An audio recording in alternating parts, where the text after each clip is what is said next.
Ahora es mi privilegio de pedir al doctor Joel Salas Suárez de hacer uso de la palabra.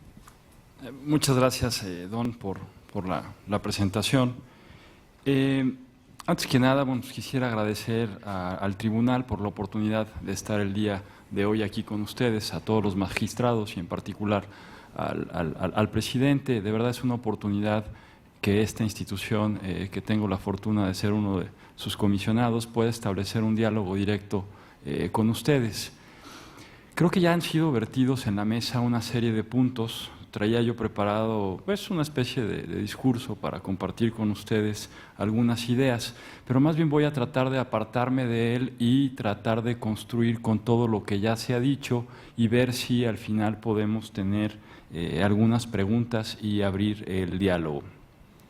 En primera instancia, bueno, hay que decir que efectivamente venimos de una tradición que en la ciencia política también, al igual que Don, no soy abogado, soy más bien politólogo y sociólogo, y desde que llegamos al IFAI y nos tocó meternos ya a resolver recursos de revisión, a entrarle de lleno a la técnica jurídica, en el espíritu de la ponencia siempre fue ponernos en la perspectiva de los ciudadanos, y nuestras resoluciones en ocasiones eran sumamente complejas de entender y con la finalidad, como decía David, de que para ejercer a plenitud tanto el derecho de acceso como el de protección de datos personales, que son los dos derechos que tutela el IFAI, pues se requiere de una sociedad educada.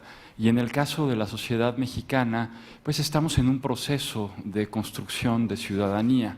Decía hace rato, venimos o provenimos de una cultura más bien corporativa, en donde durante muchos años, prácticamente hacía alusión también David a una frase célebre de Porfirio Díaz, contra mis amigos, ¿no? Y creo que a lo largo del siglo XX, esta cultura corporativa privilegió eso, la representación gremial y no tanto la construcción de ciudadanos y de individuos. Es decir, el Estado de Derecho, si bien es cierto que en el espíritu de la Constitución estaba ahí, en la práctica cotidiana los ciudadanos ejercían a plenitud poco los derechos, incluso el derecho de voto, que como bien lo señala Juan Lins en un texto clásico, pues en México teníamos elecciones sin elección, o como bien lo puntualizó Juan Lins en su descripción perfecta de un autoritarismo, ¿no?, como lo era el mexicano. Es así que llegamos a un hito en donde hay un poco consenso entre las distintas posiciones ideológicas y la academia. Justo el día de ayer se celebró el 46 aniversario del movimiento estudiantil de 68, en donde se genera una ruptura con este modelo de gobernabilidad corporativo, en donde la sociedad intenta ejercer a plenitud sus derechos y la respuesta del régimen es sosa, es torpe, y a partir de eso, bueno, viene un aumento en la participación ciudadana, lo que detona la primera reforma, la de 1977, en donde por primera vez queda en el artículo 6º constitucional establecido que el Estado garantizará el acceso a la información pública. Tienen que pasar, bueno, pues básicamente hasta el 2002 para que esa frase que queda en el texto constitucional se norme y se operativice. En el ínter, evidentemente, la gran discusión a partir de los años 80 en un movimiento que se puede decir que fue de la periferia hacia el centro, la gran discusión de la transformación del régimen político mexicano pasa por la esfera electoral, primero con algunos municipios que se empiezan a ganar en el norte del país, luego algunos estados, finalmente la Cámara de Diputados Federal en el 97 y en el ínter la autonomía del Instituto Federal Electoral, que Don, bueno, pues tiene mucha experiencia en ese sentido al haber sido coordinador del PNUD y haber desarrollado una serie de estudios en materia electoral. El eje que genera la articulación o la transformación del sistema político mexicano a finales del siglo pasado es lo electoral. Decía 2002, alternancia en el poder, en el 2000 se crea por consenso de las tres principales fuerzas políticas la ley que regula el ejercicio de este derecho y se crea el Instituto Federal de Acceso a la Información Pública como un ente descentralizado del Ejecutivo Federal para tutelar el derecho de acceso a la información. ¿Cuál es el tema en realidad de fondo? Que tenemos básicamente ya 30 años, 20 años, en un proceso de cambio institucional. Pero los resultados de este cambio institucional creo que son alarmantes. No es un problema exclusivo de México. La OCDE hace unos meses señaló que hay una gran desconfianza en los mexicanos respecto a sus instituciones públicas. De acuerdo a los indicadores sociales del Society at a Glance, OCDE señala que después de la crisis financiera de 2008, México se encuentra en el lugar 18 dentro del ranking de confianza en sus autoridades nacionales con un 37%. En promedio, los países de la OCDE andan en el 43% y México está por debajo de países de la región como Brasil con 49%, Argentina con 44%. Por otro lado, ustedes conocen muy bien el estudio que también hace unas semanas presentó el INE sobre la calidad de la ciudadanía en México, nos dice que el 66% de la población considera que se respeta poco o nada la ley. Y aquí quisiera jugar con una idea que sugería Dong en relación a la interpretación que hacía de Gaulle sobre la Constitución. La Constitución es espíritu, la Constitución es instituciones y la Constitución es práctica. Creo que uno de los grandes problemas que seguimos teniendo en México es que nos concentramos mucho en construir casi leyes perfectas o casi diseños institucionales perfectos. Pero estas leyes y estas instituciones no han logrado transformar a plenitud el comportamiento no solo de los actores políticos, sino también de los ciudadanos. La teoría de la transición y luego de la consolidación señala que la democracia se consolidaría cuando fuera, los americanos dicen, permitan el anglicismo, the only game in town, ¿no? O sea, la única regla del juego. Pero luego fueron más allá y dijeron, en realidad, la democracia se va a consolidar en un país cuando las nuevas reglas del juego hayan modificado por completo las prácticas de todos los actores políticos. Creo que ahí estamos. Datos adicionales. Latinobarómetro 2011. Al preguntarle a los mexicanos qué es lo que le hace falta a su democracia, 35.9% de los paisanos consideran que le hace falta mayor transparencia al Estado y 55.1% reducir la corrupción. Es decir, durante los 90, principios del 2000, la regla de sociabilización política fue la arena electoral. Los resultados podemos decir que fueron relativamente magros. Se abrió una oportunidad para el país y es que, a diferencia de lo electoral, la participación política a través del pleno ejercicio del derecho de acceso a la información y datos personales no es esporádica ni es periódica, puede ser permanente. Finalmente, el derecho de acceso a la información es un mecanismo de control democrático que tienen los ciudadanos para controlar a sus autoridades. 13 años, 12 años después de tener nuestra ley de acceso a la información, los datos o las cifras siguen siendo alarmantes. De acuerdo a una encuesta realizada por Parametría en 2012, se señala que el 77% de la población no sabe qué es el IFAI. El 88% de la población no sabe cómo realizar una solicitud de información, en tanto que el 70% considera que la información es difícil de conocer en el ámbito federal, así como 68% en el ámbito estatal y 64% en el municipal.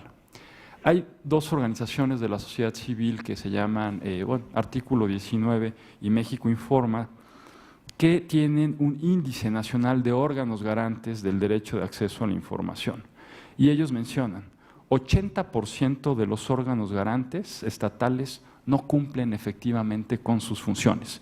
Y aquí juego un poco con la idea que sugería David y que coincido con ella, al decir que en la región hemos construido instituciones, hemos construido leyes adecuadas, pero el problema, insisto, es de práctica, es de generar una cultura cívica, es que la ciudadanía ejerza a plenitud estos derechos que han sido una conquista desde hace muchos años.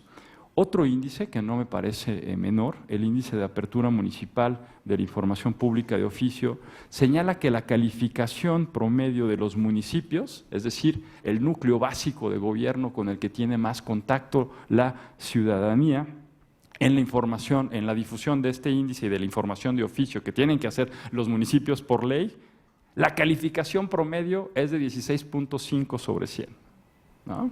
Creo que son datos contundentes.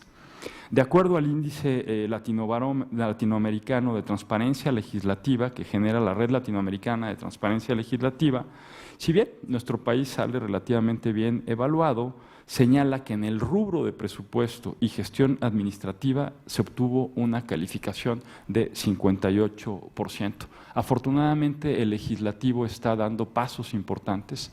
Acabamos de suscribir un acuerdo de voluntad para que el Parlamento mexicano, el legislativo federal, tanto la Cámara de Diputados como la Cámara de Senadores, se adhiera a la Alianza para el Parlamento Abierto, y eso va a obligar que nuestras dos cámaras pongan a disposición de manera proactiva una serie de información que por el momento no existe. Desafortunadamente no tengo datos actuales sobre el comportamiento del Poder Judicial, pero me permito citar un estudio de José Antonio Caballero del 2007. Y él señala que si bien es cierto que la gran mayoría de los poderes judiciales en México cuentan con un portal de Internet, aún existen ciertas resistencias para publicar información sobre los procesos, además que carecen de herramientas de información, mecanismos de acceso a la misma por parte del ciudadano. Es decir, muchas veces la información que publica el Poder Judicial es poco atractiva para que el ciudadano la pueda procesar y para que el ciudadano pueda tomar mejores decisiones y, sobre todo, yo creo que lo más importante, que se pueda acercar a un poder fundamental como lo es el judicial. Voy a concluir, no sé cómo andamos de tiempo, Dong, con 3 ideas. La primera tiene que ver con que México nuevamente, ya lo decía Dong, en términos de la construcción del diseño institucional para poder instrumentar la ley de 2002, es decir, el IFAI, y lo decía al inicio de mi intervención, tenía única y exclusivamente facultades sobre el Ejecutivo Federal y que innovó. El IFAI es líder, como lo fue en su momento el IFE, ahora el IFAI, no solo en la región, sino también a nivel internacional. Hace poco tuvimos una visita de una delegación de Georgia que quieren replicar el modelo del IFAI. Y ahora nuevamente, con la reciente reforma constitucional de febrero de este año, se le dota al IFAI de capacidades adicionales, se le da plena autonomía y el IFAI va a poder pronunciarse sobre los otros poderes, legislativo y judicial, y tendrá competencias de segunda instancia y facultades de atracción sobre aquellos ciudadanos que en su municipio o en su estado ven que su derecho de acceso a la información se ve vulnerado. Es decir, con el nuevo diseño institucional que habrá de generarse con la emisión de las leyes generales, nuevamente México se coloca en la vanguardia en términos del andamiaje institucional constitucional. No hay otro órgano similar en el mundo y abre la oportunidad de generar un sistema nacional de transparencia mediante el cual la ciudadanía, en principio, podrá ver plenamente satisfecho su derecho de acceso a la información. Segunda idea, evidentemente, como traté de dar algunas pinceladas en grandes trazos, de que no es suficiente tener la norma y tener la institución, tenemos que modificar las prácticas de las instituciones del Estado mexicano. En ese sentido, permítanme la expresión, estamos saliendo, y es un poco el objetivo de haber atendido esta amable invitación que nos hace el tribunal, estamos tratando de identificar aliados, identificar reformadores al interior de los poderes, en este caso en el judicial, pero también al interior de los distintos niveles de gobierno. Queremos detonar lógicas colaborativas de apertura, para hacer y acercar a los poderes a la ciudadanía. Y la tercera idea, como país, la semana pasada asumimos la presidencia de la Alianza para el Gobierno Abierto, que si quieren y si hay oportunidad o si les interesa el tema, en el momento que se abre el diálogo podemos abundar un poquito en esta idea, en qué significa la alianza, qué es, cuándo se formó y el rol que está jugando México en ella. Pero bueno, estamos presidiendo la Alianza para el Gobierno Abierto. La recibió el titular del Ejecutivo en Nueva York, al margen de la Conferencia de Estados Parte de Naciones Unidas. Y la propuesta de mensaje al titular del Ejecutivo en representación del Estado mexicano fue que dijera que durante nuestra presidencia el Estado mexicano se comprometería a detonar estas lógicas de colaboración con los otros poderes y con los otros niveles de gobierno. Entonces, el mundo en materia de transparencia, en materia de rendición de cuentas y en materia de combate a la corrupción nos está observando. Creo que el Poder Judicial en el próximo año y en los próximos años va a tener una gran oportunidad también de innovar, también de poner en alto a México como en principio, y esperemos que así sea, lo haga el Poder Legislativo.